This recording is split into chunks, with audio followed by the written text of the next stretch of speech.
तूफानी रात के आवरण में एक उजाड़ हवेली मंडराती है। बारिश लगातार अपनी पुरानी दीवारों पर पड़ रही है। भारी बारिश के बीच राहुल की कार आती है, जिसकी हेडलाइट अंधेरे को चीरती हैं। राहुल तूफान में हवेली देखता, रात बिताने की बात करता। वह हवेली के पास जाता है। एक अकेला व्यक्ति तत्वों का सामना कर रहा है, जो उसके अंधेरे आकर्षण की ओर खींचा जा रहा है। राहुल शांत हॉल से गुजरता है। हर कदम विशाल स्थान में गूंजता है।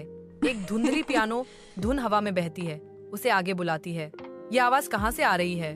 पियानो का संगीत तेज होता जाता है, जो उसे हवेली में और गहराई तक ले जाता है।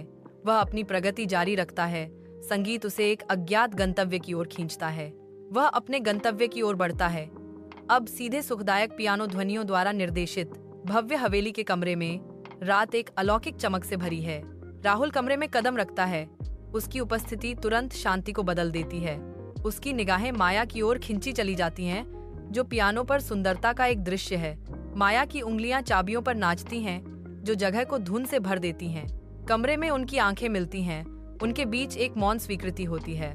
माया की होठों पर एक कोमल मुस्कान आती है, क्योंकि वह उसकी ओर देखती है। संगीत धीमा हो जाता है। सूर्य का प्रकाश हवेली के कमरे में भर जाता है। राहुल और माया के बीच के कोमल पलों को उजागर करता है।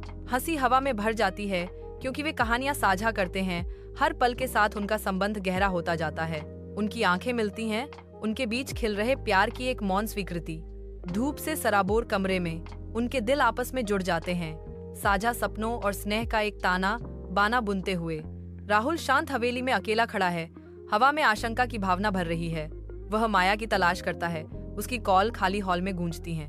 ठंडी हवा का एक अचानक झोंका कमरे से गुजरता है, जिससे वह पूरी तरह से कांप जाता है। जैसे ही तापमान गिरता है, राहुल डर से कांप जाता है और अजीब सन्नाटा उसके डर को बढ़ा देता है।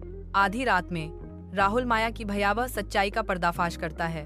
उसे पता चलता है कि माया एक भूत है, जो हवेली से बंधी है, हमेशा अपने खोए हुए प्यार का मातम मनाती है। करुणा से प्रेरित राहुल माया के लिए शांति लाने की प्रतिज्ञा करता है। राहुल उसके लिए प्रार्थना करता है, जैसा कि माया का रूप झिलमिलाता है। तुमने मुझे मुक्त कर दिया। माया फुसफुसाती है। उसका अलौकिक रूप शून्य में विलीन हो जाता है। राहुल को अकेला छोड़ जाता है।